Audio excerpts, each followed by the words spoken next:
Springs. Oh, Fantasy Springs is here. This here. Yes. Now here. This boat go to Indiana Jones area stop, the nearest dock. Thank you.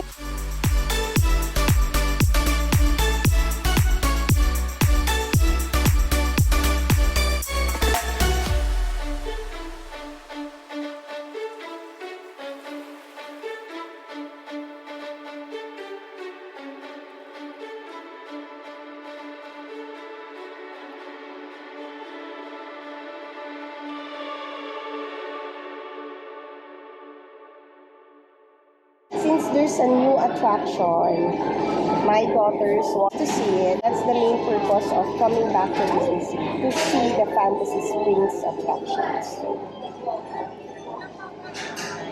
Ito yung ride na pinaka-convenient na sakyan para mabilis kang makapunta sa Fantasy Springs.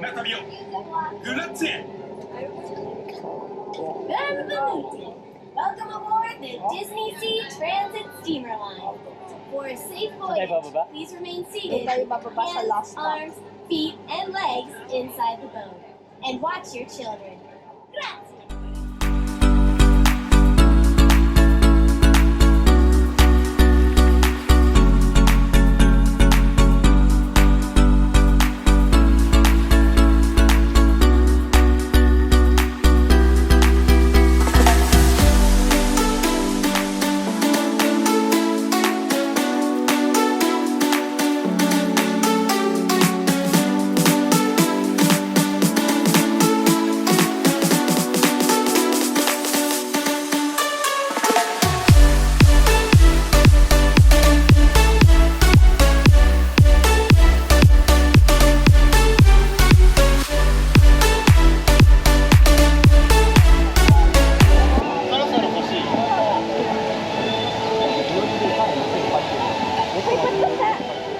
Fantasy Springs, everyone! How to get here though is a process. Look at that.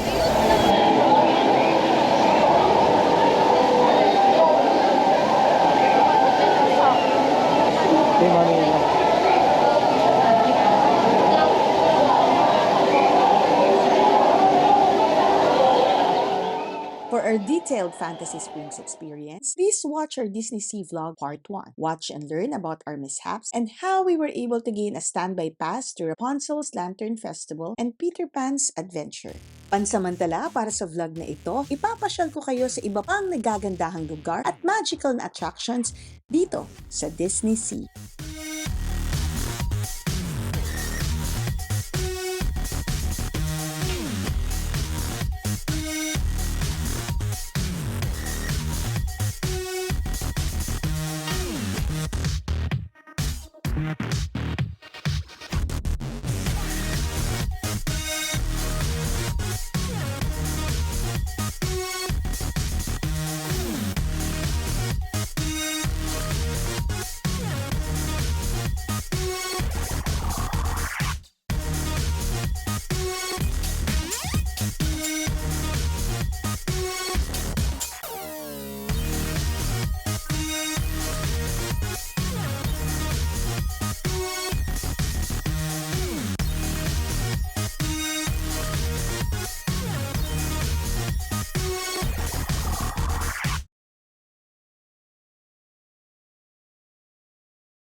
Disney Sea, sobrang ganda. Every detail, ang galing. Pinag-isipan, talagang hindi tinitid. Yung interior, ang ganda. Ganda niya talaga. But the thing is, sobrang init on a summer. And then, the lines, ang haba. So, if you really want to enjoy Disneyland on a summer, bring a sunblock, apply a lot of it, bring a hat. Sightseeing naman. You're enjoying it. kasi instead of lining up, we appreciate the view. So, nagtitake na lang ng pictures. At least, hindi pa rin naman sayang yung punta namin dito. Kasi ang ganda naman talaga. And besides, gusto mo lang naman makasama yung mga anak mo. Kasi hindi naman habang buhay ganyan sila. They will love spending time with you, being in your company. So while they are still longing for you, take advantage. So this is the under the sea area. Ang tama ba ako? Ay, naku. Pero ang dami pa rin tao.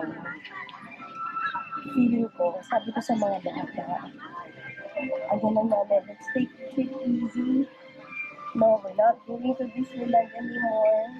We'll come back around November, December na. Yun yung malamig. Hanggang siguro mga April or May, ganyan. Para presko. Papasal namin kayo sa mundo on the area.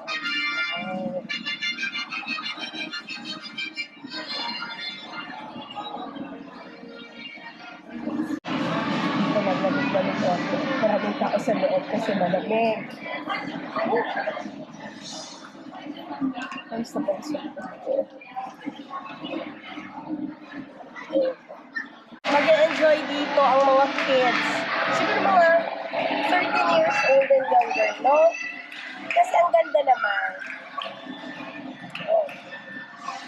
Yung mga rides, nasa lang kasi sa mga bagets na mahilig sa extreme, kagaya nito mga bagets ko. Maganda siya. Sobrang ganda. It's a feast for your eyes. Ang ganda niya. Ayan. Pero gaya nga ng sinabi ko, no? Mainit. Ganun talaga, no? First time namin nakapunta ng Japan ng summer. So, talaga. Buti na lang. Kaya when you're traveling, please make sure you research. Like, you check the temperature, no?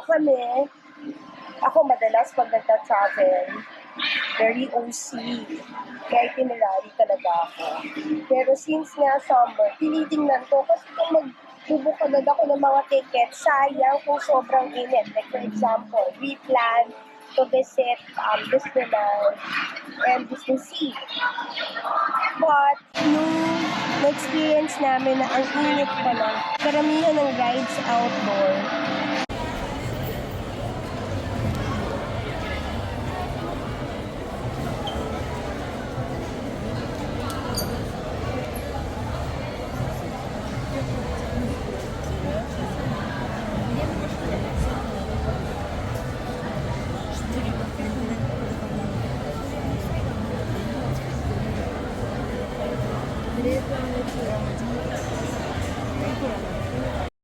yay!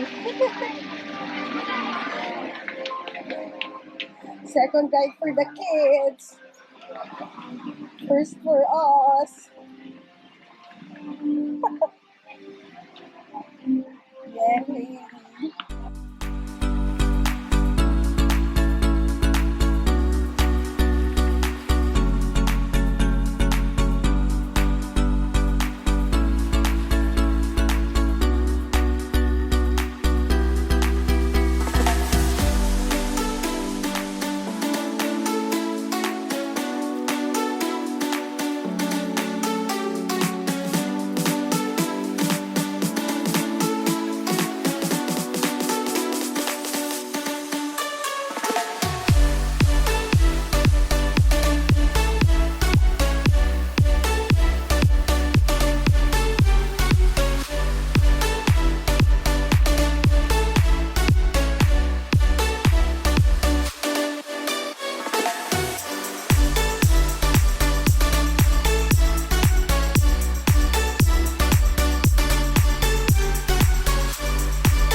Very convenient yung location natin. Kinsho Station.